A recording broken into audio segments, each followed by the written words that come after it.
इस चैप्टर का, जिसमें कि हमने 6 चीजें कवर करी थी बीपीए की। कौन कौन सी थी वो 6 चीजें? कॉन्सेप्ट, ऑब्जेक्टिव्स, बेनिफिट्स, इम्प्लीमेंटेशन, कौन से प्रोसेस को ऑटोमेट करना चाहिए और क्या क्या चैलेंजेस है। ये था part A of this chapter in relation to BPA, right? Now we'll be starting with the next part of this chapter, which is the part B, which is in relation to ERM. ERM. ये रहा, ये मैंने hold पे रखवाया था।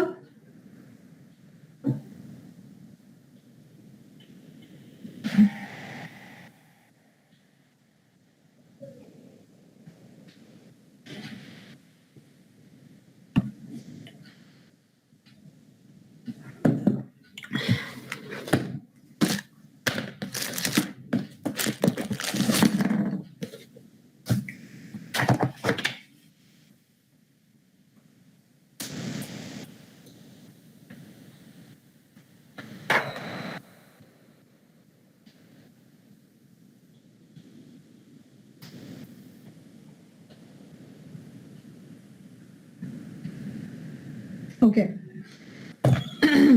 So ERM stands for Enterprise Risk Management.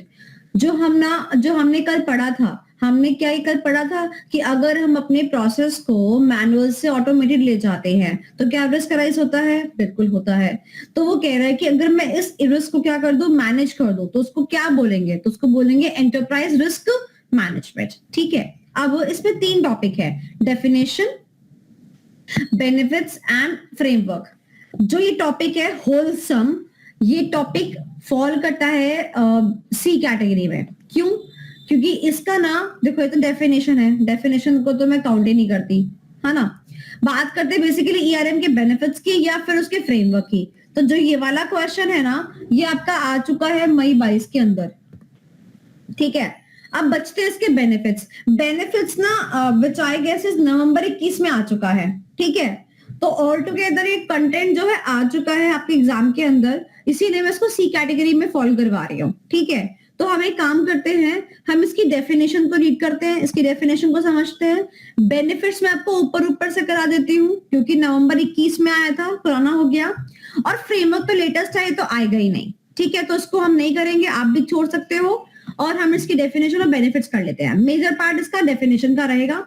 And secondly MCQ में अब आ सकता है ना, वो आपको डेफिनेशन दे सकता है, ये वाली डेफिनेशन दे सकता है और आपसे पूछ सकता है कि बताओ किसके ऊपर उन्होंने डेफिनेशन दी है। बात समझ आई? अब डेफिनेशन आपको बहुत आसानी से करवाने वाली हूँ, आपको भी मजा आ जाएगा डेफिनेशन करके। ठीक है, चलो, क्या आपको ऑडिट की डेफिनेशन याद है? जब आपने ऑडिट पढ़ी थी स्टार्टिंग में, सबने पक्का या मैडम ने पक्का एक डेफिनेशन आपको करवाई होगी। बताओ क्या थी वो definition?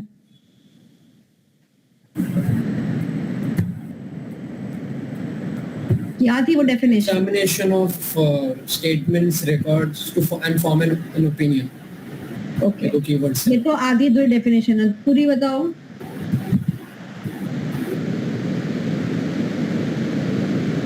Audit refers to independent examination of physical independent examination of financial statements and forming a opinion there. और वो जो एंटिटीज थी तुमने उसके बारे में तो बताया नहीं। entities irregular the size and the legal form.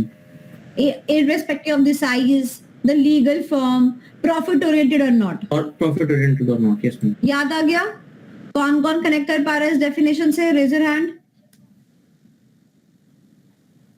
Okay,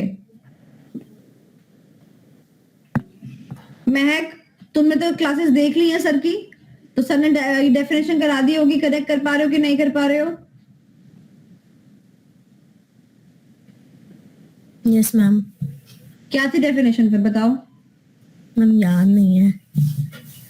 कब तक याद होगी? अगली क्लास में सुनूंगी। तो देखो यहाँ पर क्या बोला उसने, आपको नहीं लगता कि ऑडिटर भी बेसिकली रिस्क को मैनेज ही कर रहा है अपना ओपिनियन देके? सिमिलरली ये देखो, ये definition, ERM refers to the process which is defined to identify the potential event, यानी कि ऐसा प्रोसेस जिससे कि मेरे को आइडेंटिफिकेशन हो जाए कि ऐसे कौन से पोटेंशियल इवेंट्स है। पोटेंशियल यानी कि ऐसे इवेंट जिसमें दम हो, ठीक है, दम हो, कंपनी को या एंटिटी को इफेक्ट करने का दम हो। तो एक एग्जाम्पल, एक बात मुझे बताओ, जैसे मान लो अडानी का जो सीन चल रहा है वो सबको पता है, सबको पता है? नहीं पता तो नहीं छोड़ू, नहीं पता। मैं कह रही हूँ एग्जाम्पल, मान लो कि कोविड आ गया।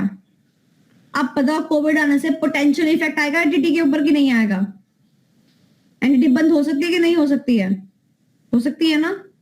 तो इसको अब हम, इस रिस्क को अब हम एनालाइज करते हैं। इसी एनालिसिस को जो आपने हाँ भरा है, आपने हाँ कुछ एनालिसिस करके भरा है ना, इसी को हम कहते हैं क्या? ERM। कि अगर मान लो कोई भी चीज ऐसी है जिससे कि एंटिटी पे इफेक्ट आ सकता है, तो उसको हम बोल रहे हैं एंटरप्राइज रिस्क मैनेजमेंट। अगर मैं अपनी क्लासरूम बंद ना करूं, कोविड आ गया, क्लासरूम बंद ना करूं, तो कोविड फैल सकता है। This is what the point is. Covid अगर फैला, मुझ पर चालान कर सकता है, मैंने एंटिटी क्यों खोल रखी है। 2 पॉइंट हो गए, नहीं हो गए? तो दोनों पॉइंट क्या है? रिस्क ही है। यानी कि ऐसे कौन से पॉइंट्स हैं जिनको कि जो कि हमारी एंटिटी पे क्या ला सकते हैं? रिस्क ला सकते हैं। क्या इतनी बात समझ आई? चलो, अब एंटिटी कैसी होगी? जैसे आपके डेफिनेशन में थी ऑडिट में, या तो प्रॉफिट या तो नॉन प्रॉफिट। यानी कि आपने ऑडिट की डेफिनेशन पढ़ा है ना, वेदर प्रॉफिट ओरिएंटेड और नॉट। तो वही चीज इसने यहाँ पर बोल दी, वेदर प्रॉफिट मेकिंग एंटिटी और नॉट प्रॉफिट मेकिंग एंटिटी। बात ये है, रिस्क तो किसी को भी हो सकता है ना। और हम तो चैप्टर नंबर 1 में भी पढ़ा है, हमने चैप्टर नंबर 1 में पढ़ा है कि स्ट्रेटेजिक मैनेजमेंट जो है वो सिर्फ और सिर्फ प्रॉफिट मेकिंग एंटिटी नहीं लगाती है, वो तो एनपी भी लगाती है। तो बिल्कुल वो भी एनालाइज करेगी। ओके, आगे फिर उसके बाद एनालाइज करने के बाद क्या करती है? वो कहती है मैं रिस्क को मैनेज करती हूँ। क्या करती हूँ? रिस्क को मैनेज करती हूँ। ओके, और देखती हूँ, क्या देखती हूँ? अभी इसको छोड़ते हैं। मैं मैनेज करती हूँ रिस्क को so as to provide a reasonable assurance. आपका जो ओपिनियन होता है ऑडिटर का, वो रीजनेबल एश्योरेंस देता है ना, एब्सोल्यूट एश्योरेंस नहीं देता ना। पढ़ा है ना आपने? तो उसने क्या बोला कि जो मैं एनालिसिस कर रहा हूं वो आपको क्या देगा? रीजनेबल एश्योरेंस देगा कि एंटिटी अपने ऑब्जेक्टिव को अचीव कर पाएगी कि नहीं कर पाएगी। इतनी बात समझ आई? तो ये और ऑडिट बहुत मिलता जुलता है। आपने सिर्फ 4 वर्ड जो है याद रखने हैं। Potential events, potential events effect कर रही है एंटिटी के ऊपर, एंटिटी प्रॉफिट मेकिंग और नॉट मेकिंग आपको याद आ जाएगा। हम उसको मैनेज कर रहे हैं, उसके बाद रीजनेबल एश्योरेंस। अब जो ग्रीन में उसको समझते हैं, समझो मेरी बात। मैंने छोले भटूरे खाए, ठीक है, मैंने छोले भटूरे खाए, 2 भटूरा है एक प्लेट के अंदर, और मैं कितनी पतली सी इंसान हूं, देखा तुमने? अब बताओ, मैं पतले से इंसान अगर 2 भटूरे खाएगा तो क्या होगा? उसका पेट खराब होगा, हाँ कि ना? खराब। मैं 2 खा ही नहीं सकती, उल्टी आई लगनी है मेरे को, ठीक है। अब मान लो खेमत के सामने 2 भटूरा है, ये हेल्दी इंसान है, मुझसे बेटर है, 70-80 किलो का इंसान है, 2 भटूरे खा सकता है, बोलो हाँ कि ना? एक और इंसान है वो 100 किलो का, वो 3 खा सकता है, हाँ कि ना? तो बताओ, आपने वर्ड सुना है एपिटाइट। एपिटाइट का मतलब होता है कि आपकी बॉडी कितनी डाइजेस्ट कर सकती है, कितना झेल सकती है, ठीक है। अब मान लो आपके मार्क्स कम आए, ESSM के अंदर मार्क्स कम आए, तो आप कितने कम तक झेल सकते हो? जितने पे आप फेल ना हो, इतने तो झेल सकते हो। आप कह रहे हो कि मैम ऐसा तो नहीं पढ़ाओगे ना कि हम पास ही नहीं होंगे, यानी कि इतना रिस्क तो नहीं है ना। इसका मतलब एक एंटिटी भी कहती है कि हम रिस्क को एनालाइज कर रहे हैं और फिर अफेक्ट देख रहे हैं एंटिटी के ऊपर। अगर वो इफेक्ट इतना है कि एंटिटी झेल सकती है तो ओके है, और अगर नहीं झेल सकती है तो फिर उसके बाद काम करना पड़ेगा। This all about the ERM। मैंने कोविड में इंस्टीट्यूट खोला, मैंने कहा कि मैं रिस्क झेल सकती हूँ। अच्छा ठीक है, कितना झेल सकती हूँ? कि मैंने एक कुर्सी छोड़ के कुर्सी पे बिठाया, मास्क अप्लाई कर दिया, सैनिटाइजर करा दिया। अब कोई मुझसे कहने के रहा है कि मैम अपने काम तो कर दिया, बट कल को अगर आपका 50,000 का चालान कट गया तो आप 50,000 झेल लोगे? ले आओगे 50,000? मैं कहा बाबा रे 50,000, मेरी तो प्रॉपर्टी है, बिक जाए 50,000 देने में। बात समझ आई? तो अगर आप रिस्क झेल सकते हो तो उसको क्या बोलते हैं? Risk appetite. क्या बोलते हैं? Risk appetite. आप कितना रिस्क झेल सकते हो, उसकी इंग्लिश क्या होती है?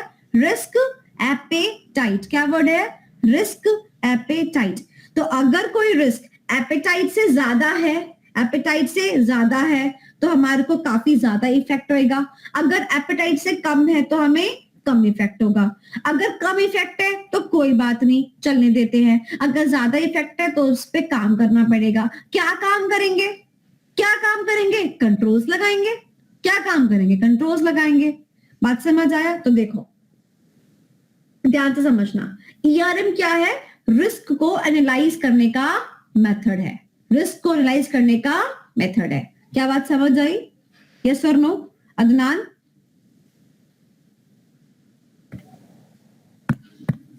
चलो, अब ईआरएम का फ्रेमवर्क तो मैंने आपको बता ही दिया कि इस टाइम में आ चुका है तो मैं करा ही नहीं रही हूं। अब देखो यहां पर आते हैं benefits, benefits of ERM. ERM इसका मतलब होता है कि हम रिस्क को एनालाइज कर रहे हैं, कितना रिस्क है ना? ठीक है। और हम क्या चाहते हैं कि हमारे एंटिटी पे इफेक्ट कम से कम हो। ठीक है, बट अब ना क्वेश्चन आएगा इस डब्बे की वजह से, डब्बे के अनुसार क्वेश्चन आता है। डब्बा जो है ना ये बहुत इंपॉर्टेंट है। ये डब्बा आपको एग्जाम में मिलता है एज अ क्वेश्चन, के अंदर लाइन मिलती है। वो कहता है, सुनना ध्यान से, वो कहता है कि आपने ईआरएम कर लिया, आपने कंट्रोल्स लगा लिए, तो क्या अब आपको रिस्क जीरो हो गया? क्या कभी भी रिस्क जीरो हो सकता है? नहीं। मैं अभी भी रिस्क में हूं। छत गिर सकती है, लैपटॉप खराब हो सकता है, मेरे को हार्ट अटैक आ सकता है, हाँ कि ना? रिस्क है ना? तो क्या कभी रिस्क जीरो होता है? नहीं। तो आप चाहे कितना भी एनालिसिस कर लो और कितने भी कंट्रोल्स लगा लो, तो क्या आप रिस्क को जीरो कर सकते हो? नहीं। यही क्वेश्चन एग्जाम में ऐसे उठ के आता है कि क्या आप एंटिटी को रिस्क फ्री एनवायरनमेंट में रख सकते हो? तो इसका आंसर क्या होगा? कभी नहीं रख सकते। रिस्क फ्री एनवायरनमेंट में तो कभी नहीं रख सकते। बात समझ आई? आपको पता है, आप कहते हो कि मैम हम ना शेयर में पैसा नहीं डाल रहे, हम ना एफडी में डालेंगे। हमने कहा डाल लो भाई। एफडी में माना आपके पैसे 5 साल तक सिक्योर है और आपकी रिटर्न सिक्योर है कि आपको 6.5% मिल जाएगा, मान लिया। अब बैंक ही खत्म हो गया, अब क्या करोगे? कहाँ गया एफडी? क्या हुआ? बात समझ आ रही है? अब एग्जाम में ऐसे ही स्टेटमेंट से क्वेश्चन आता है। देखो क्या लिखा है इसके अंदर, वंस रीड करो क्या लिखा है। No entity operates in a risk-free environment, and ERM does not create such an environment. Rather, it enables management to operate more effectively in environments filled with risk. अब समझ में आया कि सेंटेंस? यही सेंटेंस एग्जाम में दिखेगा और मैं ये कह सकती हूँ कि इस सेंटेंस के बेसिस पे केस स्टडी भी आ सकती है। वो आपको करके देगा कि एंटिटी में इतनी दिक्कत है, इतनी दिक्कत है, इतनी दिक्कत है, फिर हमने ईआरएम लगा दिया, उसके बाद भी वो बोलेगा कि ईआरएम लगाने के बावजूद भी हम रिस्क फ्री एनवायरनमेंट में नहीं है। बात समझ आई? ओके, सो ये हमारे बेनिफिट्स है, ये हमारे बेनिफिट्स है किसके? अगर हम ईआरएम करते हैं तो हम ये कहते हैं कि भले ही ईआरएम हमें रिस्क फ्री एनवायरनमेंट में नहीं पहुंचाता, बट स्टिल अगर हम ईआरएम कर लेते हैं तो हम एनालाइज कर पाएंगे कि हमें कैसे चलना है, हम इफेक्टिवली और एफिशिएंटली कैसे चल सकते हैं। एक बात बताओ, तुमने एनालाइज किया कि तुम जो बहुत ही रिस्की में हो, तुमने क्लासेस ले ली मेरे से, बट क्या क्लासेस लेके भी तुम पास हो जाओगे, रिस्क फ्री एनवायरनमेंट में पहुंच जाओगे? नहीं, रिस्क तो तब भी रहेगा। बस यही वाली बात है। ओके, बट क्लासेस लेने के क्या फायदे होंगे कि आप इफेक्टिव हो जाओगे, एफिशिएंट हो जाओगे, बस ऐसी वो ईआरएम के फायदे बता रहा है। नीचे से ऊपर पढ़ेंगे, ना के बराबर इंपॉर्टेंट है बट फिर भी करा रही हूँ। Rationalise capital, rationalise capital, rationalise का मतलब क्या होता है? कौन बताएगा?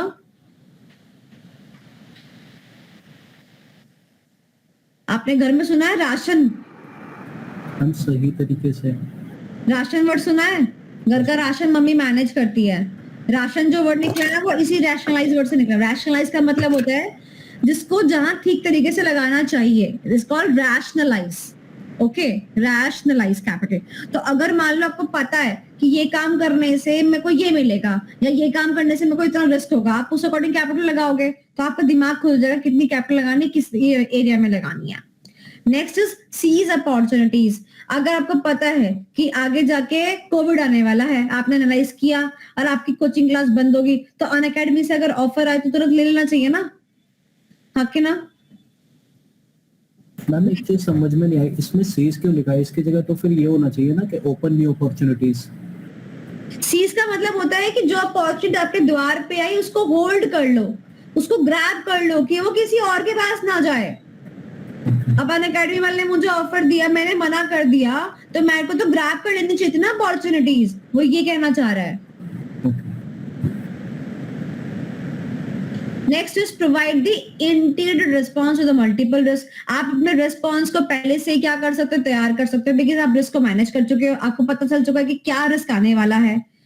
वो कहता है आप रिस्क को आइडेंटिफाई भी कर सकते हो, हाँ हम आइडेंटिफाई कर सकते हैं। आप अपने लॉसेस को भी मिनिमाइज कर सकते हो, बिल्कुल डेफिनेटली कर सकते हैं।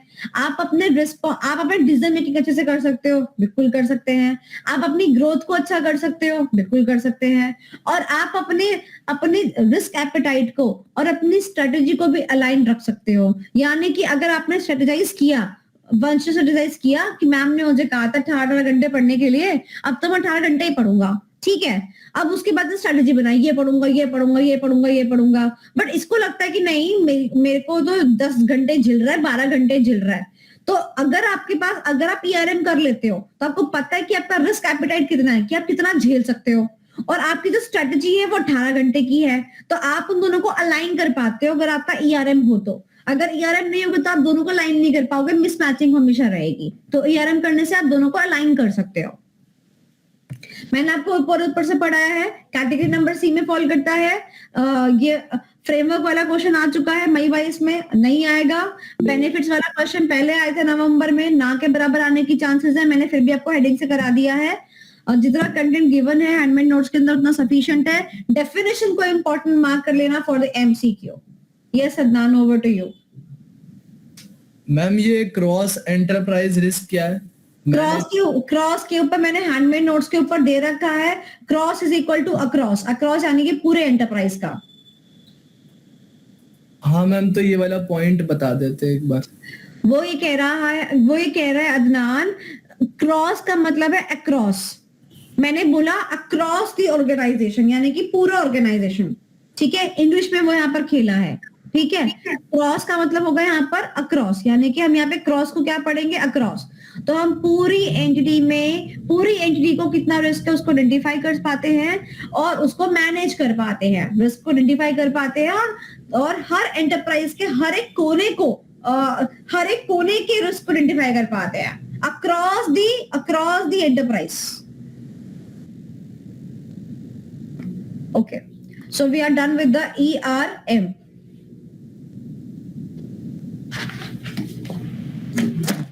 एक मिनट दे दो, डेफिनेशन को रीड कर लो। डेफिनेशन के 4 की पॉइंट मार्क कराए थे, 4 की पॉइंट जो है मैं सुन रही हूँ 1 मिनट के अंदर।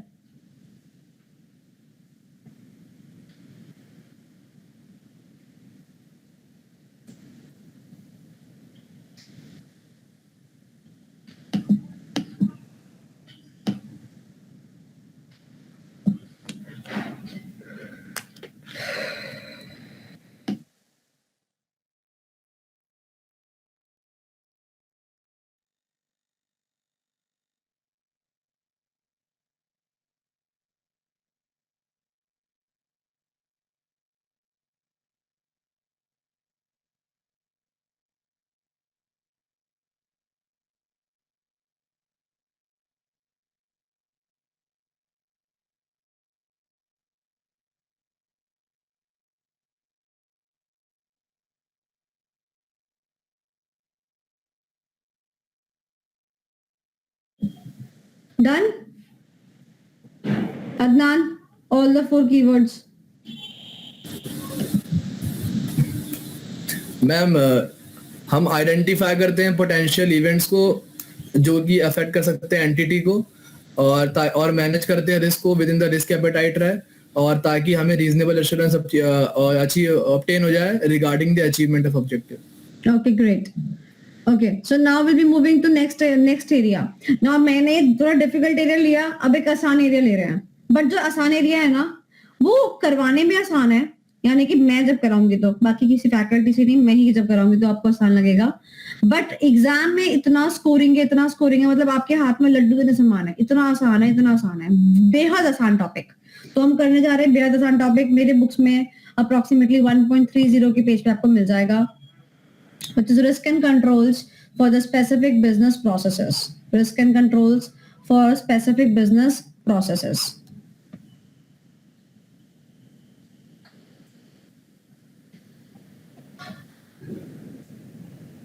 ये टॉपिक होगा आपको, और इसमें अब हम यहाँ पर आएंगे। चलो अब ध्यान से मेरी बात सुनना। मैंने आपको लीग से हट के आगे बढ़ा रही हूँ। पार्ट बी खत्म हो चुका, ईआरएम का पार्ट बी था, ठीक है। मैंने पार्ट सी को भी छोड़ दिया है और मैं लीग से हट के चल रही हूँ, ठीक है, क्योंकि आपको मैं चाहती हूँ कि आप लाइन पे जरा आ जाए। ध्यान से मेरी बात सुनिएगा। हमने ना रिस्क पढ़े, ठीक है, हमने रिस्क पढ़े और ये देखा कि एंटिटी को क्या क्या रिस्क हो सकते हैं, ठीक है। अब वो कह रहा है कि क्योंकि आप तो चैप्टर पढ़ रहे हो बिजनेस प्रोसेस, तो एक काम करो, आप हर एक प्रोसेस को लो और फिर उसके रिस्क और कंट्रोल्स बताओ। हर एक प्रोसेस को लो। अगर आप इंसान भी रख रहे हो ना, एचआर का एम्प्लॉयमेंट भी कर रहे हो आप, ठीक है, तो उसका भी बताओ रिस्क क्या होगा। तो हमने कहा ठीक है, और कह रहा है साथ में रिस्क के साथ में ना कंट्रोल भी बताओ। हमने कहा ठीक है, ओके। अब गिन के बताओ कितने प्रोसेस हैं जिनके रिस्क और कंट्रोल्स पढ़ने हैं, गिन के बताओ।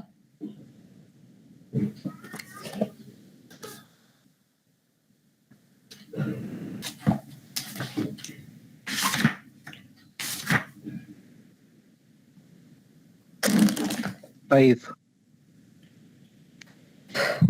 कौन कौन से है शशांक? प्रोक्योर टू पे, ऑर्डर टू कैश, और फिर एक फिक्स्ड एसेट है, और एक इन्वेंट्री है शायद।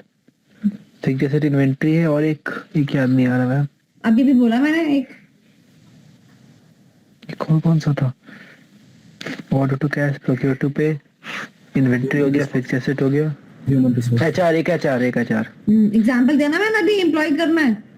हाँ, तो 5 हो गए। अब मैं आपको एक खुशखबरी देती हूँ, जो ये फिक्स एसेट वाला है ये एग्जाम में आ गया पिछली बारी, अब ये एग्जाम में नहीं आएगा। तो जब आया था ना ये एग्जाम में, तो बच्चा इतना खुश होया होगा कि करा हुआ क्वेश्चन आया है। तो 5 प्रोसेस थे ये, 5 में से एक मैंने कटवा दिया, ओके। अब आपको क्या क्या याद करना है? एक तो प्रोसेस का मीनिंग याद करना है कि what do you mean by procure to pay, फिर उसके रिस्क याद करने हैं और फिर उसके कंट्रोल्स याद करने हैं। क्या इतनी बात समझ आई? 4 से 5 नंबर में सवाल आ सकता है, ओके। अब बात करते हैं सबसे पहले प्रोसेस की। आपको पता है मैंने जब आपको चैप्टर नंबर 2 कराया था, उसके में मैंने आपको कराया था दैट हमारे पास डेटा जो होता है 2 प्रकार के होते हैं, master data and non master data. Non master data का दूसरा नाम क्या होता है? Transaction data. अब जो रिस्क की बाइफर्केशन है ना, रिस्क की बाइफर्केशन भी 2 प्रकार से है, master risk and non master risk. देखा, master risk and non master risk. क्या इतनी बात समझ आई? बोलो हाँ कि ना। चलो अब ध्यान से मेरी फिर से बात सुनो। तो यानी कि क्या क्या पढ़ना है? एक तो P2P यानी कि जितने सारे प्रोसेस हैं उनका मीनिंग पढ़ना है, उसके बाद सबके रिस्क पढ़ने हैं, वो भी मास्टर वाले, उनके कंट्रोल पढ़ने हैं, फिर उसके बाद सबके रिस्क पढ़ने हैं ट्रांजैक्शन वाले, और फिर उनके कंट्रोल पढ़ने हैं।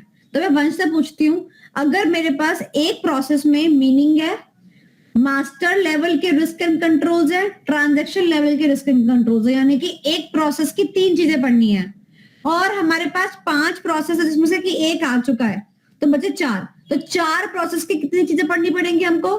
4 3 जा 12 चीज पढ़नी पड़ेगी।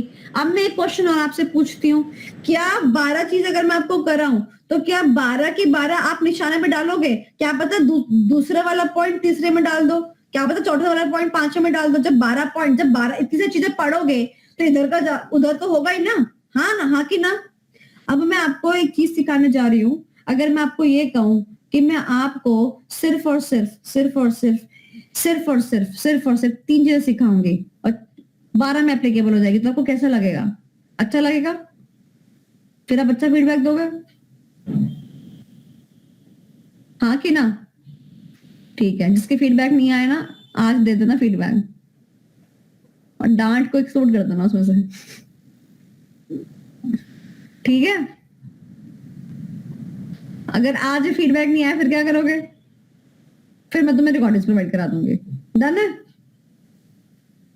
ठीक है, डन है, यार शिवम पुराने जमाने के हीरो की तरह नहीं लग रहा, जैसे वो पुराने जमाने के हीरो मूव सकते थे, ऐसा लग रहा है मेरे को आज जैसे देख देख के ना, वो अजय देवगन अपनी मूवीज में आता था ऐसे, भगत सिंह की मूवी थी। है ना, लगता है ना सब देख देख के इसको। हाँ, कपड़े भी इसने ऐसे ऐसे पहन रखे पुराने जमाने के, जब फूल पत्ती वाली शर्ट पहन रखी है इनने। चलो, प्रोक्योर टू पे, प्रोक्योर टू पे को आम भाषा में क्या बोलते हैं, कौन बताएगा? मैम ऑर्डर करना पे इन मतलब जो ये होता है तो स्टॉक का ऑर्डर प्लेस करना। नहीं सॉरी सॉरी, पर सेल होता है वो, तो इसको सेल कहते हैं। इसको ओवर कॉन्फिडेंस कहते हैं। सेल कहते हैं तो पैसे प्रोक्योर टू पे यानी कि बना के उसको प्रोक्योर मतलब सॉरी प्रोक्योर टू पे, परचेस या मतलब वेरी गुड। परचेज, मीनिंग पढ़ो। क्या आपको परचेज का मीनिंग नहीं पता क्या होता है? परचेज का मीनिंग क्या होता है बताओ जरा, डब्बे में पढ़ना परचेज का मीनिंग, खुद से पढ़ो। परचेज का मीनिंग नहीं लिख सकते तुम, दो पेज भर दो परचेज की मीनिंग पर, नहीं पढ़ सकते? कर सकते हो ना, बताओ कर सकते हो हाँ कि ना सारे बच्चे? हाँ मैम। अब हो गया आसानी से। अभी प्रोक्योर टू पे कितना भारी लग रहा था, 1 सेकंड में आसान हो गया, मीनिंग करा दी 1 सेकंड के अंदर। Adnan, may I have your attention please, warning to you. Yes, अब देखो ध्यान से, मैंने आपसे कहा था रिस्क मास्टर लेवल पे होगा और रिस्क नॉन मास्टर लेवल पे होगा। मैं सबसे पहले मास्टर लेवल देख रही हूँ, ठीक है? ध्यान से मेरी बात सुनना, मैं मास्टर लेवल कराऊंगी पहले मैं, ठीक है? ओके, मास्टर लेवल पे अगर आप डेटा फीड करोगे तो आप एक फाइल बनाओगे ना, उसके अंदर डेटा मैनेज करोगे। फाइल का मतलब कोई लेजर खोलोगे, हाँ कि ना? तो माल किससे खरीदते हैं उसका नाम क्या होता है? सप्लायर। तो बताओ किसका खाता खोलोगे? Supplier master file. क्या इतनी बात समझ आई? Supplier master file. कोई दिक्कत? बोलो हाँ कि ना। चलो अब देखो यहां पर जैसे जैसा मैं बोलूंगी वैसा वैसा करना है। किसका फोन है? 1 सेकेंड ना।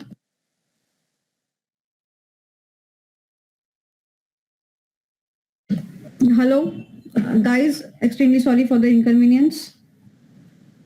यस, पढ़ा किसी ने? देखा मेरा चैट बॉक्स में, मैं लिख रही थी चैट बॉक्स में, किसी ने नहीं पढ़ा?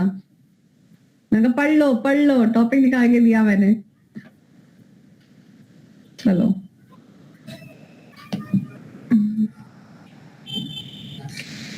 अब तो तुम्हारी क्लास को सच में और वो लग गए हैं, क्या बोलते हैं उसे, नजर लग गई तुम्हारी क्लास का बहुत ज्यादा।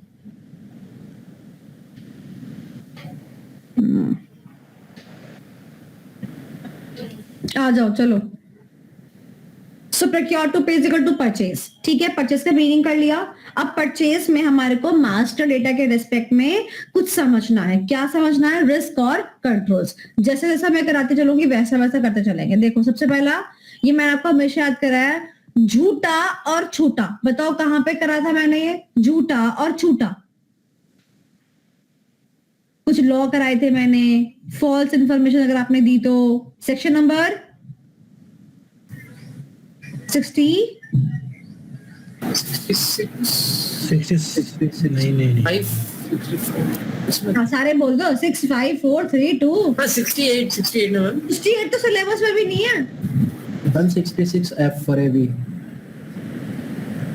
गलत जवाब। 66 सेक्शन ये नंबर तो- 61 और चैप्टर नंबर 5 था, जिसमें कि मैंने CBS कहा का। था कि अगर कोई हमने- झूठा व्यक्ति आया या उसने फॉल्स इन्फॉर्मेशन दी, याद है?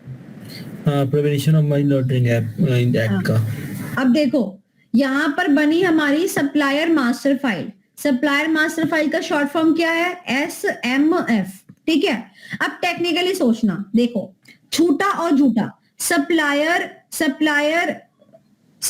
दिवांश एक ये टॉपिक समझ ले, बस इतना कर ले, बस उसके बाद चला जाइए। क्या कहते हैं? सप्लायर जो है ना, सप्लायर मास्टर फाइल में जो हमने डाला वो क्या था? वो था झूठा। यानी कि डालनी थी 10,000 की एंट्री, डाल दी 11,000 की एंट्री, तो डाली तो है ना एंट्री, यानी कि झूठा। बात समझ आई? ठीक है, तो अगर एंट्री 11 की होनी थी, 10 की होनी थी, 11 की हो गई, बताओ रेक्टिफिकेशन में क्या करते थे, याद है ना? और अगर मान लो ये रिस्क है कि 10 की एंट्री 11 से पास हो गई, तो उसका कंट्रोल क्या होगा? भाई 10 की एंट्री 10 की डालना, ध्यान से देख के डाल, एक्यूरेसी के साथ डाल, हो गया कंट्रोल। अब बात करते हैं छूटा की। छूटा यानी कि एंट्री डालनी ही रह गई, मास्टर फाइल में एंट्री ही नहीं डाली, तो बताओ क्या करेंगे? जितनी भी सही एंट्रियां हैं, वैलिड एंट्रियां हैं, हमें उनको डालना चाहिए। ये क्या हो गया उसका कंट्रोल। तो बताओ दो रिस्क कौन से हैं? छूटा एंड झूठा। इतनी बात समझ आई? ओके, अब आगे चलते हैं। ना तो एंट्री झूठी है, ना तो एंट्री छूटी है, एंट्री डाली है, बट एंट्री टाइम से नहीं डाली है। एक बात मुझे बताओ वंश, मेरा तो ना साल ही खत्म हो जाता है 31 मार्च को, ठीक है, और 1 तारीख से मेरा नया साल लग जाता है। मान लो मेरी कोई सामान ऐसा जो इन ट्रांजिट है, मैं उसको कौन से ईयर की परचेज मानूंगी? इस साल की या अगले साल की, अगर इन ट्रांजिट है मेरा सामान? बात समझ आई? तो यानी कि आपका टाइम बहुत मैटर करता है, टाइम की वजह से आपकी स्टेटमेंट्स इफेक्ट होते हैं। तो जब जो एंट्री डालनी है उसको उतना टाइम में डाल लेनी चाहिए। Is that clear? नहीं तो वो हमारे को एक्यूरेट रिजल्ट्स नहीं देगी। क्या इतनी बात समझ आई? 3 पॉइंट समझाए। चौथा पॉइंट, ऊपर आ जाओ। यूजर झूठा। आपने आरबीएससी पढ़ा था। अगर कोई सिस्टम वंश का है, सिस्टम पे एक्सेस वंश का है, तो क्या दीपांशु उसको एक्सेस कर सकता है? नहीं। तो दीपांशु कैसा यूजर है? झूठा यूजर है। तो अगर झूठा यूजर आएगा तो काम भी गलत करेगा ना, तो ये यहाँ पर हो गया रिस्क अराइज। जैसे कि 3 इडियट्स में उसने किया था, वो कैसा यूजर था? झूठा यूजर था, राइट। तो कंट्रोल्स क्या लगाने चाहिए कि भैया सिर्फ ऑथराइज चेंजेस ही होने चाहिए। बात समझ आई? Is that clear? अगर भले ही ऑथराइज यूजर ना बैठे, भले ही दीपांशु बैठ जाए, बट वो ऐसा कोई काम ना कर पाए जो कि अनऑथराइज हो। क्या इतनी बात समझ आई? मैंने आपको कितने पॉइंट करा दिए? मैंने आपको 4 पॉइंट करा दिए, ठीक है। अब ध्यान से आगे बढ़ते हैं। वैसे तो इतना आपके सफिशिएंट है, बट मैं आपको 2 एक्स्ट्रा करा रही हूँ। Next is SMF is not up to date, यानी कि आपका जो मास्टर फाइल है वो अप टू डेट नहीं है, तो उसको हमेशा अप टू डेट करके रखिए। अप टू डेट का मतलब क्या है? जैसे अब मैं तुमको कहती हूँ ना, सारा होमवर्क करके रखा करो, बट तुम्हारा पेंडिंग चल रहा होता है, तो ऐसा वो कह रहा है कि पेंडिंग कुछ मत रखो, सिर्फ हमेशा अप टू डेट रखो। Last, system access has not been restricted, यानी कि सिस्टम पे एक्सेस रेस्ट्रिक्ट ही नहीं की गई है, यानी कि बताया ही नहीं गया है कि सिस्टम वंश का है। तो भैया बता दो ना, सिस्टम जो है वंश का है, आरबीएससी लगा दो, बात खत्म हो गई। तो बताओ कौन कौन से पॉइंट हुए? सबसे पहला छूटा, झूठा, नॉट ऑन टाइम, यूजर झूठा, 4 पॉइंट तो ये हो गए। उसके बाद ये डिफाइन नहीं किया कि सिस्टम पे एक्सेस किसकी रहेगी, और चौथा सब कुछ पेंडिंग चल रहा है, SMF is not up to date. क्या इतनी बात समझ आई? अब देखो देवांश, सांची, ऋतिक, अब देखो आपको करिश्मा दिखाते हो, ध्यान से मेरी बात सुनिएगा, करिश्मा दिखाते हो। मैं चाहती हूं कि अब आप जाएं नेक्स्ट पेज पर और खोले ऑर्डर टू कैश। अगर प्रोक्योर टू पे परचेज है तो ऑर्डर टू कैश क्या होगा? सेल। बोलो हाँ कि ना, डब्बे में पढ़ लो, सेल ही है, ठीक है, ओके। अब अगर वहां पे बन रही थी सप्लायर मास्टर फाइल, तो यहां पर क्या बनेगी? Customer master file. सेल करके तो क्या बनता है हमारा? कस्टमर मास्टर फाइल का शॉर्ट फॉर्म क्या है? CMF। क्या इतनी बात समझ आई? बोलो हाँ कि ना। आगे चलो, ये देखो, अब आप सारे के सारे पॉइंट पढ़ो, जितने सारे पॉइंट अभी इसके पढ़ रहे हो, ये सारे पॉइंट में बस SMF की जगह CMF है, पढ़ लो।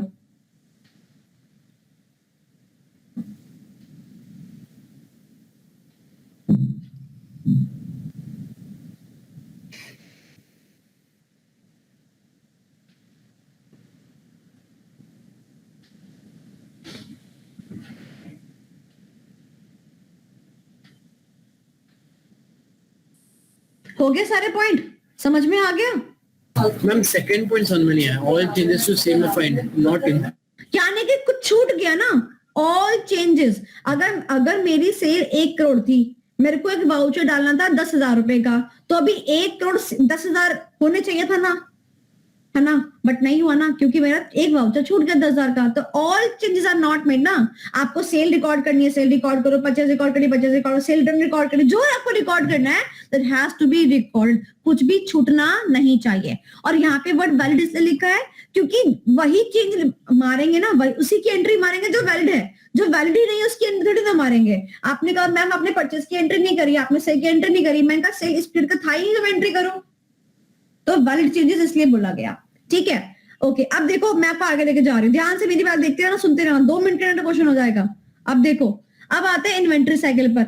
इन्वेंट्री साइकिल का मतलब क्या होता है, जैसे हम इन्वेंट्री को लेके आते हैं फिर उसके बाद क्या करते हैं, सामान बनाते हैं और फिर उस इन्वेंट्री को जाके किसी और को दे आते हैं। ठीक है, आपने जब इन्वेंट्री का साइकिल बनाना है, यहां पर भी आपकी मास्टर फाइल बनेगी, इसका नाम क्या हो गया, इन्वेंट्री मास्टर फाइल। क्या नाम हो गया, इन्वेंट्री मास्टर फाइल, IMF हो गया। बात समझ आई। अब वापस से सारे पॉइंट पढ़ लो, 6 के 6 पॉइंट, वही कंट्रोल्स, वही रिस्क, वही कंट्रोल्स। अब आ रहा है मजा, एक जगह याद करो, कोई भी पूछे सब में लगा दो। अगर आपको 4 पॉइंट भी याद होगे तब भी है, बट आपको वहां पे शॉर्ट फॉर्म में लिखना, IMF नहीं लिखना, आपको फुल फॉर्म लिखना है। ठीक है, और रिस्क में थोड़ा सा और कंटेंट बढ़ा दोगे ना, थोड़ा अपनी लैंग्वेज में करके लिख दोगे और अच्छे नंबर आ जाएंगे। अपनी लैंग्वेज में करना चालू कर दो, झूठा, छूटा, यूजर झूठा और नॉट ऑन टाइम, बस। चलो अब आगे चलते हैं।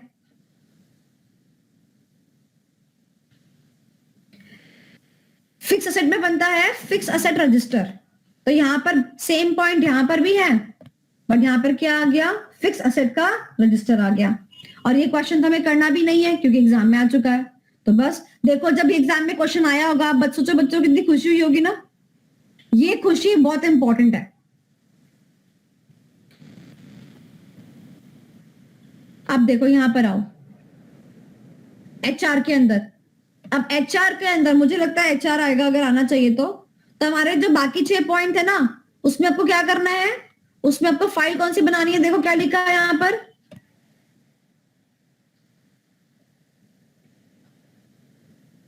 बात समझ आई। तो 6 पॉइंट तो वो वाले आ गए, 2 पॉइंट आपको और ऐड करने हैं अगर एम्प्लॉय होगा।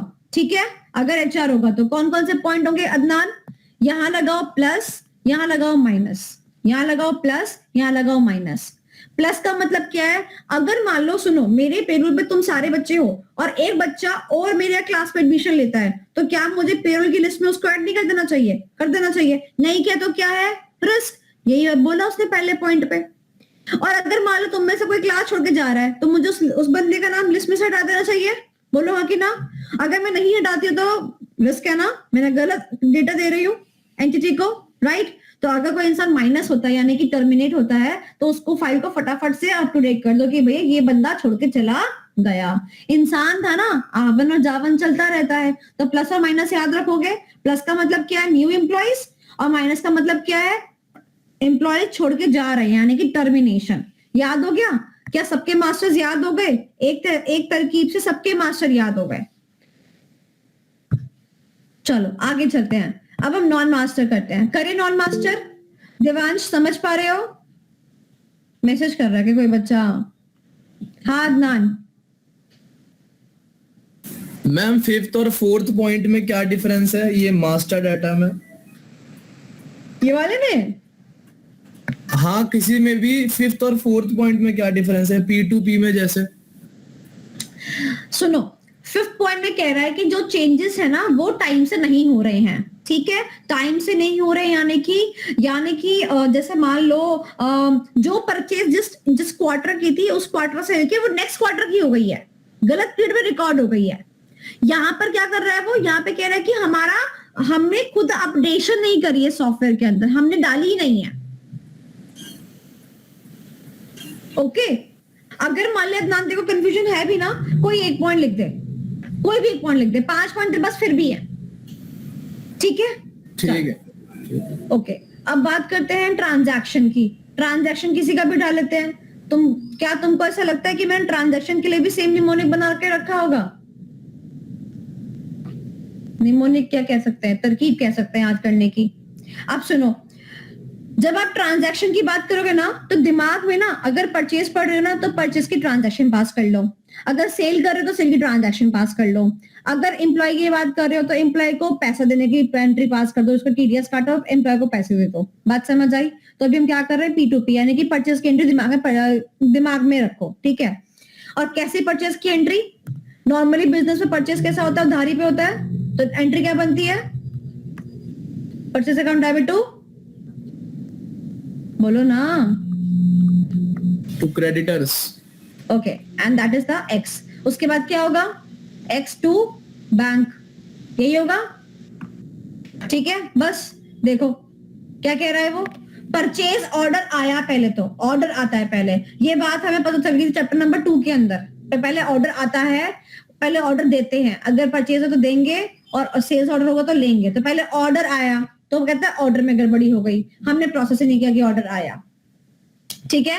अब ध्यान से मेरी बात सुनना, अब मान लो ऑर्डर रिसीव हो गया, ऑर्डर हमने दे दिया, सॉरी परचेज है, ऑर्डर हमने दे दिया। जब हमने दे दिया तो अब हमारे पास गुड्स आने चाहिए थे, जो गुड्स आए उसमें बोल दिया ये देखो रॉन्ग पीरियड में चली गई एंट्री, गुड्स अच्छे नहीं लगे, क्रेडिट नोट इशू कर दिया, करते हैं क्रेडिट नोट इशू, वो रिकॉर्ड करना भूल गए। जब डिसबर्समेंट की बारी आई एक्स टू बैंक, जब डिसबर्समेंट की बारी एक्स टू बैंक, या तो गलत ईयर में रिकॉर्ड कर दिया, या तो एक्स की जगह वाई कर दिया, या तो अमाउंट 10,000 की जगह 11,000 कर दी, यहाँ देखिए कुछ ना कुछ एंट्री में गड़बड़ कर दी। क्या मैं कह सकती हूँ कि रेक्टिफिकेशन की बात कर रहा सारी की सारी? लास्ट बट नॉट लीस्ट, अब ये कह रहा है कि जो भी आपने अमाउंट, जिस अमाउंट से आपने एंट्री की थी, तो अकाउंट पेबल खड़ा होता है कि नहीं खड़ा होता? तो अकाउंट पेबल जो खड़ा हुआ उसका वैल्यू गलत था, यानी कि इसने हमें क्या गिनवाया यहाँ पे, सारी की सारी rectification with respect to purchase.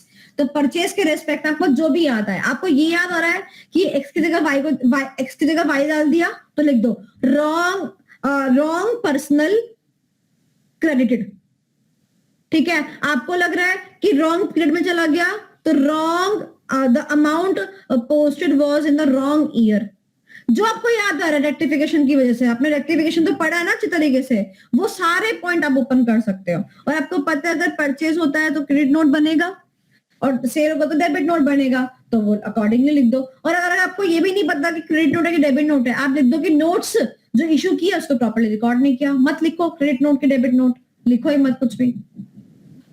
बात समझ आई? तो इसके ऊपर लिखो रेक्टिफिकेशन ऑफ एरर्स। अब सेल में पहुंच जाओ, यानी कि ऑर्डर टू कैश में पहुंच जाओ।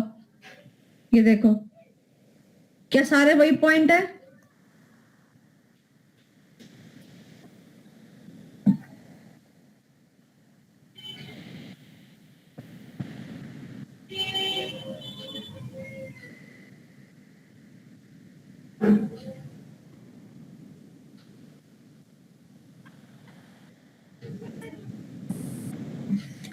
Thank you, Dipanshu, for the wonderful feedback. Welcome ma'am. हाँ, सारा वही पॉइंट दिख रहा है आपको, गलत पीरियड में चला गया, रिसीट्स जो रिकॉर्ड करे हैं वो गलत साल में चले गए, डेबिट क्रेडिट नोट रिकॉर्ड नहीं हुए, पोस्टिंग गलत कर दी, यहाँ पर अकाउंट्स रिसीवेबल आ गया। क्यों आ गया अकाउंट्स रिसीवेबल? वहां तो पेबल था, रिसीवेबल क्यों आ गया? महक, रिसीवेबल क्यों आ गया यहाँ पर? क्योंकि मैम उसकी ये उनकी तरफ से बात कर रहे हैं ना, क्योंकि हमें पैसे रिसीव करने हैं ना, हमारे डेटर्स यस मैम क्रिएट हो गए हैं, ठीक है। चलो आगे चलते हैं इन्वेंटरी साइकिल में, इसको अभी होल्ड रखते हैं, सेकंड हुक को, ये हो गया, चलो ठीक है। अब आते हैं एचआर पे। अब देखो एचआर में आते हैं, एचआर के अंदर हमारे पास में, सॉरी फिक्स एसेट के अंदर हमारे पास में ये 3 चीजें हैं, हालांकि हमें करनी नहीं है बट निमोनिक के लिए हमें पढ़नी पड़ेंगी, ठीक है। अब देखो फिक्स एसेट आया यानी कि एक्विजिशन, आके फिर क्या लगता है उस पे, डेप्रिसिएशन, और फिर क्या होता है उसका डिस्पोजल। आपने ये भी तो 11वीं कक्षा में पूरा खाता बनाया था, नहीं बनाया था? बोलो हाँ कि ना। तो फिक्स एसेट को लाने की ट्रांजैक्शन होती है, फिक्स एसेट को डेप्रिशिएट करने की ट्रांजैक्शन होती है। बताओ अगर मुझे डेप्रिशिएशन लगाना होता है हेमंत अपनी फिक्स एसेट पे, तो एंट्री क्या बनती है हेमंत राव? डेप्रिशिएशन की एंट्री क्या होती है? Deepanshu depreciation on furniture entry बताओ। Ma'am depreciation debit to furniture. बात समझ आई? अब आपने एंट्री पास करी, आपने एंट्री पास कर दी, या तो आपने गलत साल में एंट्री पास कर दी, या तो आपको एंट्री पास करनी चाहिए, डेप्रिसिएशन लगाना चाहिए तो 10,000 रुपए का, आपने 12,000 का लगा दिया या आपने 8,000 का लगा दिया, होगी गलती।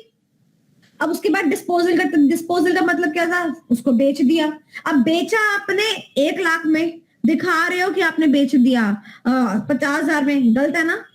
बेचा आपने अक्टूबर के महीने में, आप दिखा रहे हो कि आपने अप्रैल में बेच दिया। बात समझ आ रही है? तो देखो 3 चीज याद रखोगे, एक्विजिशन, डेप्रिसिएशन एंड डिस्पोजेबल।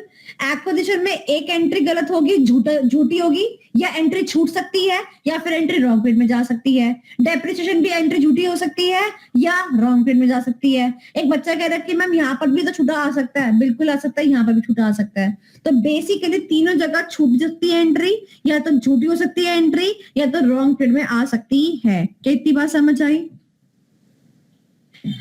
तो अब हम ये नहीं करेंगे, इसीलिए यहाँ पे गिवन नहीं है।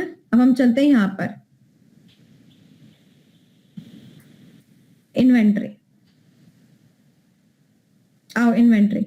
अब मैंने इन्वेंट्री को 4 पार्ट में डिवाइड किया। इन्वेंट्री आई, रॉ मटेरियल आया, ट्रांसफर कर दिया किसको? जो डिपार्टमेंट इसको बनाती है उसको ट्रांसफर कर दिया। आपको याद होगा मैंने आपको कितनी बार बताया कि वंश को पनीर की सब्जी बननी है, मम्मी ने कहा 250 ग्राम पनीर चाहिए, 100 ग्राम पनीर ऑलरेडी रखा हुआ है, अब कितना चाहिए होगा? 250 ग्राम। तो वंश लेके आ गया मार्केट से जाके 500 ग्राम, अच्छे रेट पे मिल रहा था, पर इशू तो वो कितना करेगा? 150 ग्राम इशू करेगा। तो ट्रांसफर की एंट्री 150 ग्राम से होनी चाहिए।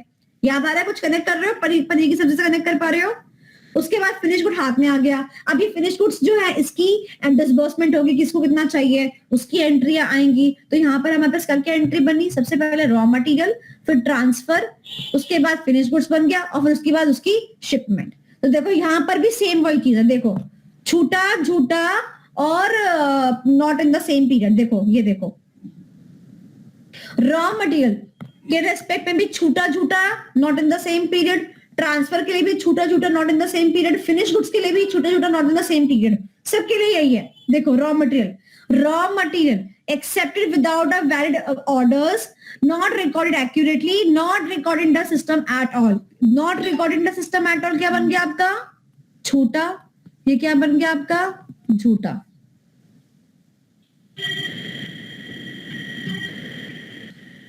बन गया। ट्रांसफर में देखो नॉट रिकॉर्डेड कंप्लीटली, छूटा, झूठा, रॉन्ग पीरियड।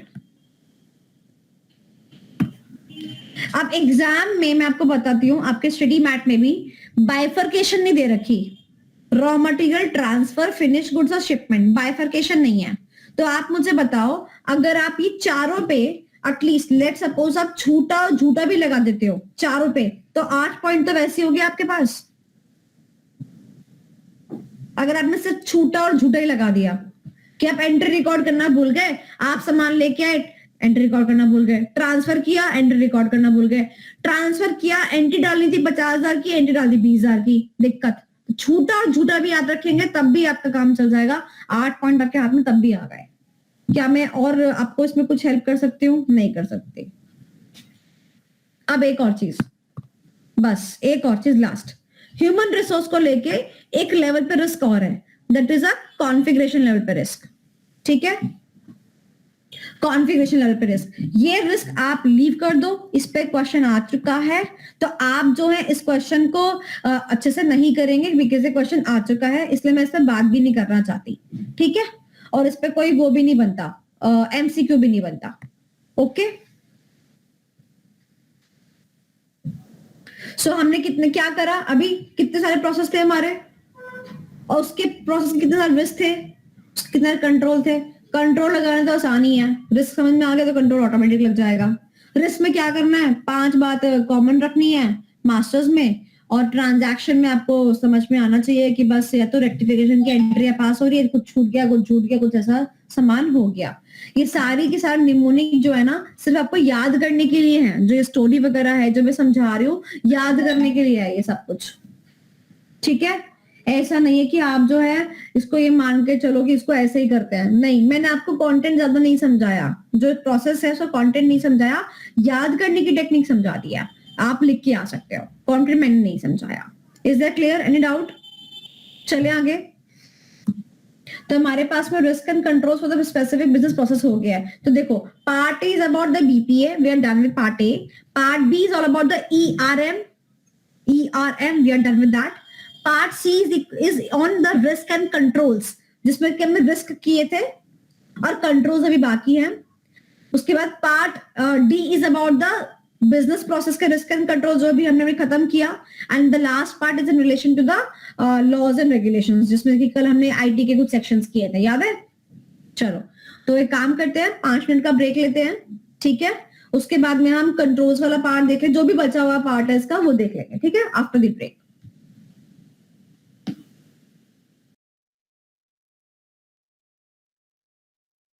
हाँ जी, आ जाओ बच्चा पार्टी।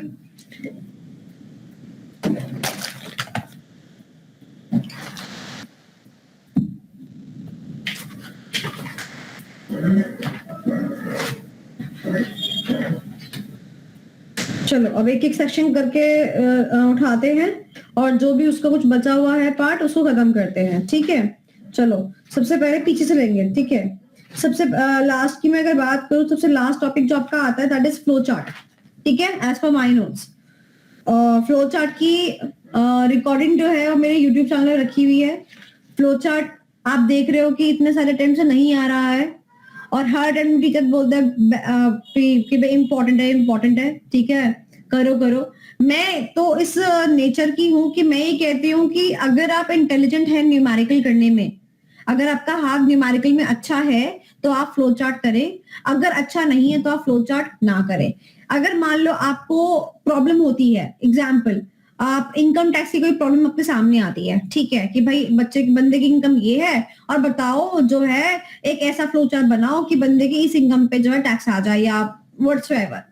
तो अब जब तक बंदे को इनकम टैक्स नहीं आता होगा तो क्या फ्लो चार्ट बना देगा? नहीं, तो उसको इनकम टैक्स की कैलकुलेशन नहीं आएगी, उसमें लिखा हुआ है कि भैया डीए का इतना % हम महीने माइनस करना है। तुम्हें नॉर्मल लाइफ में नहीं पता कि वो कैसे माइनस करते हैं, तो तुम वहां कर लोगे? नहीं कर सकते।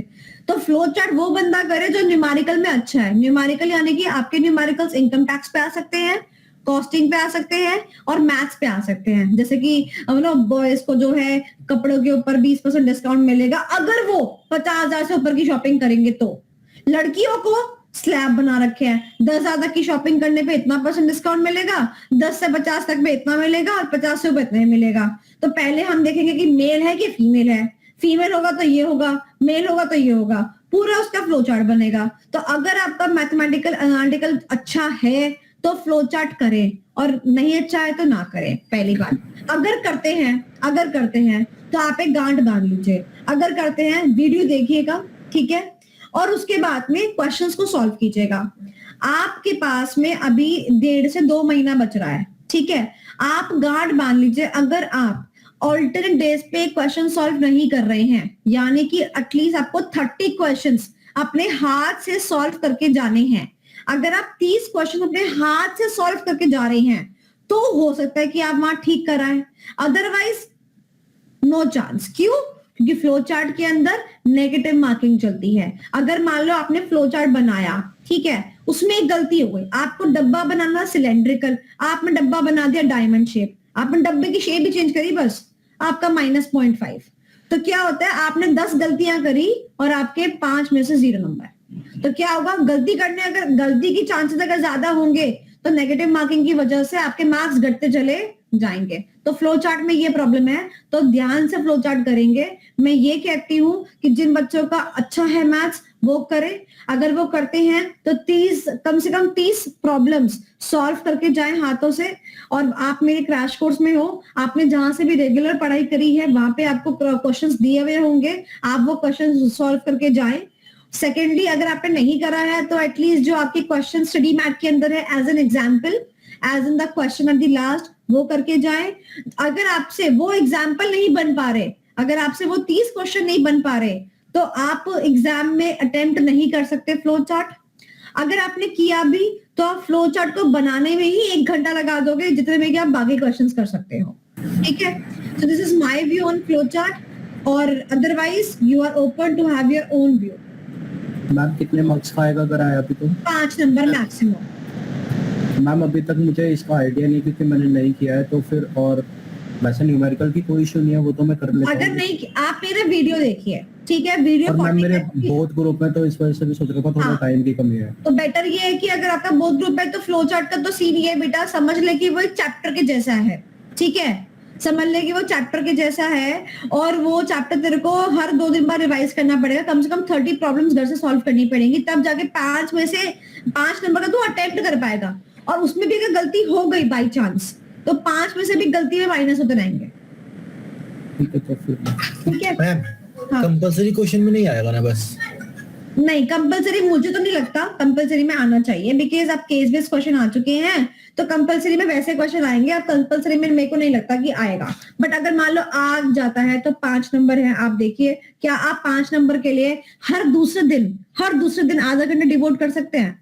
बस ये देखो, क्योंकि एक प्रॉब्लम सॉल्व करने में आपको आधा घंटा लगेगा। ठीक है, तो अगर आपको 30 प्रॉब्लम्स है तो आपको 15 आवर्स लगेंगे। तो आप क्या 15 घंटे लगाकर फ्लो चार्ट को पक्का करना चाहते हैं? Up to you. इतने में तो मेरा सिलेबस रिवाइज हो जाएगा पूरा। हाँ, बस वही बात है, इसीलिए मैं कहती हूँ कि एक तरफ फ्लो चार्ट है और एक तरफ पूरा ये है, तो चॉइस इज ऑल योर्स। और मैं आपको बता दूं कि मेरी एक स्टूडेंट है, उसने फ्लो चार्ट छोड़ा, उसने इवन EIS का चैप्टर नंबर 3 छोड़ा। 3 बहुत डिफिकल्ट चैप्टर है, जिसने EIS पढ़ रखी है। 3 छोड़ा और फ्लो चार्ट छोड़ा, और जो मैंने इंपॉर्टेंट मार्क कराया था वो अच्छे से किया, हाथ से लिख के मुझे देती थी आंसर्स, वो मैं चेक करके उसको भेजती थी, और उस प्रेजेंटेशन स्किल्स करी, PMP ज्वाइन किया, and she scored 60 exact, examination आ गया उसका। जबकि चैप्टर नंबर 3 छोड़ा। 3 किसने पढ़ा है, देखा है, पता है जिसको 3 कैसा है, तो 3 पूरा छोड़ दिया उन्होंने, एक शब्द नहीं पढ़ा 3 का उसने। ठीक है, और ना ही उसने फ्लो चार्ट किया, यानी कि 3 यानी कि 10 नंबर वहां चले गए, खत्म। एक चैप्टर 10 नंबर का होगा ये, इसमें 10 नंबर वहां चले गए। और मान लो अगर फ्लो चार्ट का क्वेश्चन आता तो 5 नंबर उसने रिस्की पोजीशन में लिया, बट हुआ क्या कि उसके टाइम में नहीं आया, आ ही नहीं रहा टाइम में, तो बच गई वो। तो उसने उसमें से क्या किया, 60 मार्क्स स्कोर कर लिए। PMP ज्वाइन किया था उसने मेरा, राइटिंग प्रैक्टिस उसकी हो गई थी अच्छी वाली। ठीक है, तो दैट वाज द पॉइंट, ये मैंने आपको बता रही हूँ। अब अगर आप उनमें से हो जो बहुत टॉपर कैटेगरी के स्टूडेंट्स है कि हाँ भाई मुझे 90 लेके आने हैं, 95 लेके आने हैं, 98 लेके आने हैं, तो यस आप कर सकते हैं। वीडियो में आप क्रैश कोर्स जितना वीडियो ही है, और जितना मैं क्रैश कोर्स पढ़ा उतना ही वीडियो है, उतना वीडियो देखिए, और बाकी अपने रेगुलर टीचर के साथ में सारे सम्स जो है वो सॉल्व करके देखिए, ओके, रेगुलर बेसिस पर। हाँ, अगर आपको मेरे से कोई हेल्प चाहिए तो वो ये हो सकती है कि मान लो किसी सम में आप अटकते हो, आप सॉल्व करते हो, अटकते हो, तो मैं आपको रिजॉल्व करने को रेडी हूँ। ठीक है, ओके। अब बात करते हैं फ्लो चार्ट से पहले DFD के बारे में। DFD डेटा फ्लो डायग्राम, इसके ऊपर भी क्वेश्चन आ चुका है, अब एग्जाम में नहीं आएगा, बट DFD की फुल फॉर्म क्या होती है, डेटा फ्लो डायग्राम। अच्छा एक बात बताओ, जो आप अपने normal day to day life में वो फ्लो चार्ट ही बनाते, इसके बाद ये, फिर इसके बाद ये, फिर इसके बाद ये, क्या है वो, that is a flow diagram. Okay, तो DFD के ऊपर क्वेश्चन आ चुका है, क्योंकि ये अमेंड हुआ था मई के अंदर, तो इसमें क्वेश्चन आ भी चुका है, तो अब ये क्वेश्चन दोबारा रिपीट नहीं होगा, बट DFD का फुल फॉर्म जरूर कर लीजिएगा। केमन समझ में आ रहा है बेटा आपको? केमंत समझ में आ रहा है? ओके, तो ये हमारा हो गया। उसके बाद ये सारे के सारा पॉइंट मैंने करवा दिया था आपको, सारे सेक्शंस हो गए थे ना हमारे। ये इसका हेडिंग था की provisions of the IT offences. अब यहां पर आते हैं, साइबर क्राइम क्या होता है? ऐसा क्राइम जो कि ऑनलाइन हो जाए, इंटरनेट के थ्रू हो जाए, that is a cyber crime. इसमें क्या ध्यान रखने वाली बात है अदनान, आपको पता है आप साइबर क्राइम बोलते हो, बट किसी भी एक्ट में साइबर क्राइम की कोई डेफिनेशन नहीं दी है, किसी भी एक्ट में। इवन IT एक्ट के अंदर, IT एक्ट है वो, उसमें भी साइबर क्राइम की डेफिनेशन नहीं दी हुई है। तो इसको जरूर याद रखेंगे कि किसी भी एक्ट के अंदर साइबर क्राइम की डेफिनेशन नहीं दी हुई। अदनान, क्वेश्चन आया एग्जाम में, cyber crime is defined under which act? 3-4 act दे दिए और उसके बाद लास्ट में लिख दिया नन ऑफ द अबव। बताओ सही आंसर क्या होगा? नन ऑफ द अबव में। बात समझ आ गई? साइबर क्राइम किसी भी लॉ, किसी भी एक्ट में डिफाइंड नहीं है, ठीक है। बट नॉर्मल भाषा में हम क्या कहते हैं कि कोई भी क्राइम अगर ट्रेडिशनल क्राइम जैसा होता है और अगर उसको ऑनलाइन कर लिया जाए, उसको ऑनलाइन कर दिया जाए, तो वही कन्वर्ट हो जाता है साइबर क्राइम के अंदर, ठीक है। बात समझ आ गई? एवरीवन, मुझे वीडियो ऊपर नहीं दिख रहा है तो मुझे पता नहीं चल रहा है कि आप लोगों को आया है कि नहीं आया। उसके बाद ये कुछ डेफिनेशंस हैं। डेफिनेशन हमेशा कौन से सेक्शन में होती है? 2 में होती है, ठीक है। अब डेफिनेशन दे रखी है, एक्सेस वर्ड डिफाइन कर रखा है, कंप्यूटर क्या होता है डिफाइन कर रखा है, डेटा क्या होता है डिफाइन कर रखा है, ठीक है। एक्चुअली बात ये है कि जब आपने वो ऑफेंसेस पढ़े ना, सेक्शन नंबर 63, 65, 66 पढ़े ना, उसमें सारे वर्ड्स थे, याद करो तो ये सारे वर्ड्स थे। तो इन्होंने पहले इसको डिफाइन किया और फिर उन वर्ड्स को यूज किया ऑफेंस के अंदर, ठीक है। अब एग्जाम में क्या क्वेश्चन आएगा? एग्जाम में आपको ये नहीं बोलेगा डिफाइन कंप्यूटर, छोटे बच्चे नहीं हो आप, डिफाइन डेटा, ऐसा नहीं आएगा। क्वेश्चन अगर आएगा तो एमसीक्यू में आएगा और वो कहेगा बताओ एक्सेस आईटी एक्ट के अंदर कौन से सेक्शन में डिफाइंड है, 2A, 2B, 2C, 2D। The answer is 2A। बात समझ आई? तो आपको यहां पर याद करना है सेक्शन का नंबर। डेटा कहां पे डिफाइंड है? 2O। इंफॉर्मेशन कहां पे डिफाइंड है? 2-5 है ना, 5 है ना महक, अदनान 5 बताओ अभी। 2V, हाँ 5। ओके, तो we are done with the act also. Regulatory and compliance requirement, this you have to go with the self, क्योंकि ये आप उसमें पढ़ते हो, क्या नाम है, ऑडिट के अंदर पढ़ते हो, सेक्शन नंबर 134 और 143 ये आप ऑडिट के अंदर पढ़ते हो। आईटी मैंने आपको पूरा कवर कराया है। ये आपने सारे कर लिए, प्रोसेस सारे हो गए, लॉ सारे हो गए आपके, ये भी सारे हो गए आपके, प्रोसेस सारे हो गए, ये सारा हो गया, ये सारा हो गया, ये भी सारा हो गया है। ओके, अब बात करते हैं इस पॉइंट पे कंट्रोल्स की। कंट्रोल्स की तो यहां पर हमने, यहां तक हमने किया था, अब हमें कंट्रोल्स चालू करना है, कंट्रोल्स, ठीक है। अगर मैं आपसे ये कहूं, अगर मैं आपसे ये कहूं कि आप जो आगे पढ़ने जा रहे हो ये आपने ऑलरेडी पढ़ा हुआ है, तो आपको कैसा लगेगा? अच्छा लगेगा। बट फिर बच्चे मुझे कहेंगे कि मैम पढ़ा हुआ तो है बट याद कुछ नहीं है, तो फिर मुझे बुरा लगेगा, है ना। तो आपको पता होगा इंटरनल कंट्रोल रेगुलेशन में हमारे पास एसए आता है, एसए 315। ये पूरा एसए 315 कॉपीड है, पूरा एसए 315 कॉपीड है। एसए 315 में हम कंट्रोल्स की बात करते हैं, पूरा एसए 315 का कॉपीड है। आप ऊपर से लेके नीचे तक देख लो।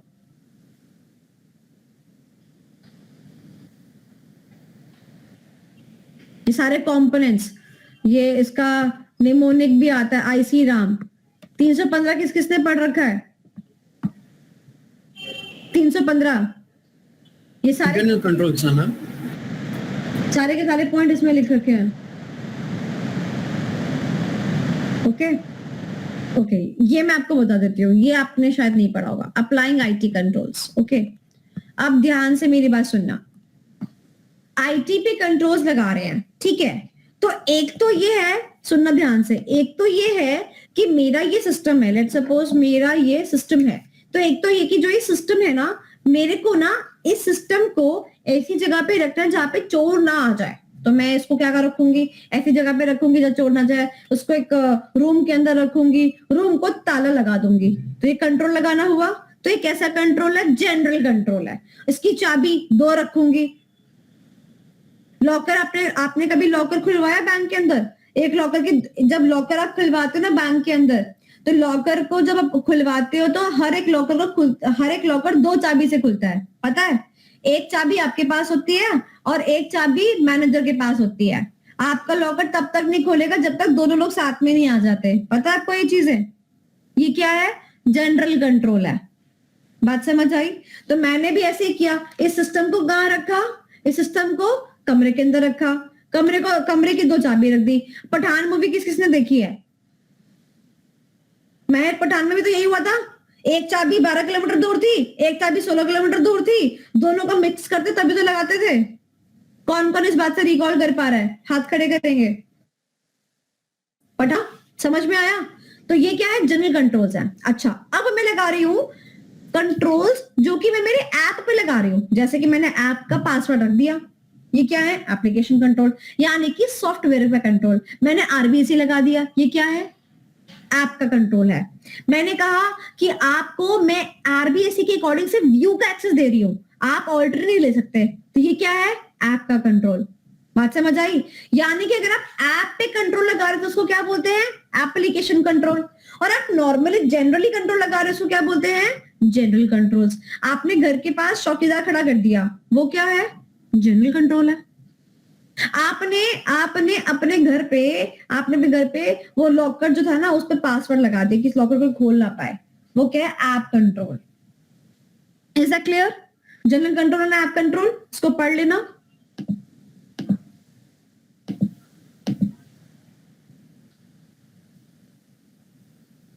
Types of controls, manual control, automatic control और सेमी ऑटोमेटिक कंट्रोल। इसमें कोई पढ़ने की बात है? मैनुअल कंट्रोल यानी कि जैसे मान लो चौकीदार रख दिया। ऑटोमेटिक का मतलब क्या? बिल्कुल ही पासवर्ड लगा दिए। और सेमी ऑटोमेटिक का मतलब कैमरे लगा दिए। अब कैमरा क्या कर सकता है? कैप्चर तो कर सकता है महक, बट कैप्चर करके देखेगा तो इंसान ही ना। अब मान लो मेरी गाड़ी है, मेरी गाड़ी बाहर खड़ी हुई है और कोई गाड़ी को लेके जा रहा है, मैंने कैमरा लगा दिए कि भैया मेरी कैमरे पे मैं निगरानी रख रही हूँ कि मेरी गाड़ी को लेके ना चली जाए, तो मुझे तो अलाइव रहना पड़ेगा ना, मुझे तो आंख खोल के बैठना पड़ेगा ना। अगर मैं सो ही गई तो आपने ऑटोमेशन तो लगाया, but that is a semi automation. Is that clear? तो टाइप्स भी आसान है। तो कंट्रोल्स एग्जाम में आ सकते हैं। इसमें आपके 2 क्वेश्चन बैठते हैं। एक ये वाला क्वेश्चन एग्जाम में आ सकता है, अप्लाइंग आईटी कंट्रोल्स, और दूसरा आ सकता है आपका framework of internal controls as per ऐसे 315। ये कंपोनेंट्स जो हैं आप 315 उठाइए, सेम कंपोनेंट आपको मिल जाएंगे। ये 2 ही इंपॉर्टेंट है और ये 2 ही एग्जाम में आने योग्य बनते हैं। ठीक है, तो हमारा एक पार्ट बनता है रिस्क एंड कंट्रोल्स का। तो रिस्क हमने कब कर लिए थे? रिस्क में हमने क्या पढ़ा था? रिस्क में रिस्क पढ़ा था, रिस्क को मैनेज करने के बारे में पढ़ा था, और मैंने आपको बताया था कि रिस्क में रिस्क मैनेजमेंट स्ट्रेटजीज काफी इंपॉर्टेंट है ना। कितने टाइप के रिस्क होते हैं? 3 तरह के रिस्क होते हैं। कौन कौन से? सबसे पहला business risk, very good, technological risk और data related risk. Very good, याद आ गया। और उसको हम ट्रीट करते हैं तो स्ट्रेटजीज बनाते हैं। स्ट्रेटजी क्या है? T⁴ ट्रीट द रिस्क, याद आया? Tolerate, transfer, terminate and treat.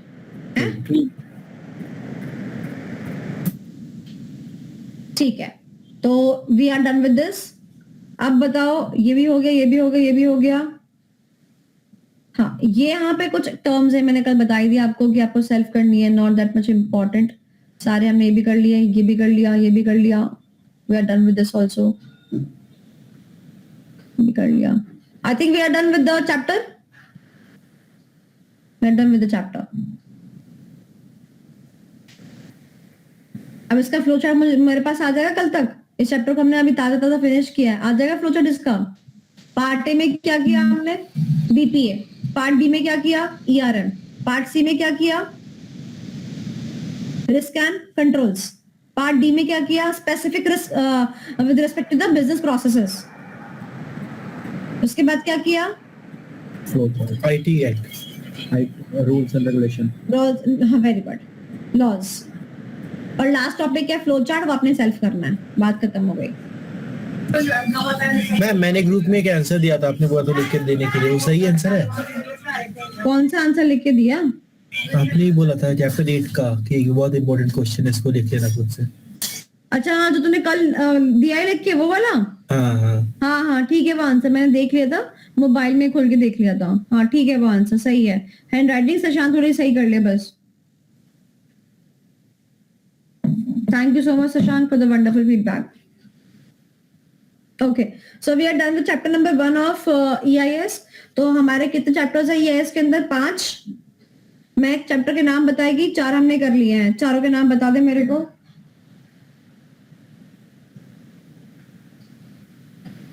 मैं ऑडियो ऑन कर. मैम किसके बताने हैं? EIS के जो चैप्टर हमने कर लिए सबके नाम बता दो. ऑटोमेटेड बिजनेस प्रोसेस पहला चैप्टर है, दूसरा फाइनेंशियल अकाउंटिंग सिस्टम है, ठीक है, हमने तीसरा नहीं करा है, और चौथा जो है वो e commerce, m commerce, emerging technology, और 5th कोर बैंकिंग सिस्टम. ठीक है, डन है. तो हमारा भी चैप्टर रहता है और बाकी जो है हम कर चुके हैं, राइट. जो चैप्टर नंबर 3 बचता है हमारा, तो आप में से सारे बच्चे इंटरेस्टेड है ना 3 करने में? कोई ऐसा बच्चा जो इंटरेस्टेड ना हो? मैं उसका सिलेक्टिव पोर्शन आपको करा दूंगी एग्जाम के लिए. बिल्कुल छोड़ के मत जाओ. कभी कभी बहुत इजी क्वेश्चन भी आ जाता है. डिफाइंड रोम आ गया, रैम आ गया, प्राइमरी मेमोरी, सेकेंडरी मेमोरी आ गया. तो छोटा सा क्वेश्चन भी आपको जो है ना आसान कर सकता है. ठीक है, तो बेटर क्या होगा कि आप थोड़ा बहुत ही करके जाओ, पर करके जाओ. तो अब ये मुझे बताओ कि मैं आगे के जितने सेशंस आपके रिकॉर्ड करके आपको भेज दूं या आपको लाइव पढ़ना है? मैम अगर लाइव से बोल सके तो it will be great. Ma'am live पढ़ना है. लाइव में पढ़ोगे तो घर से पढ़ के आओगे, होमवर्क करके आओगे, हाँ यस मैम. टाइम पे आओगे? यस मैम, पक्का. Yes ma'am. सारे प्रॉमिस कर रहे हो? Yes ma'am. Yes ma'am. इनकी promise? Yes ma'am. Thank you, and ma'am sorry today, आज के लिए सॉरी. यस मैम, हम सब एक्चुअली सॉरी मैम. ठीक है, चलो डन है. ओके, सो करते हैं. और अगली क्लास कल तक का मैं टाइम दे रही हूँ, कल अपना कर लो. अगली क्लास हम ट्यूसडे को रखते हैं और अपना फ्लो चार्ट बना लो. फ्लो चार्ट, चैप्टर के फ्लो चार्ट बना लो. फ्लो चार्ट की वीडियो भी देख लो. अगर आप वीडियो देख लो एटलीस्ट, मान लो, सुनो, वीडियो देख के ना मान लो 1 नंबर का MCQ भी आ गए तो वो भी उसमें से क्रैक हो जाएगा. ठीक है, वीडियो इतनी बढ़िया बना रखी है. 1 नंबर का MCQ क्या पता क्रैक हो जाए, तो 1 नंबर भी बहुत होता है. नहीं, 39 का 40 होते हुए देर नहीं लगती है.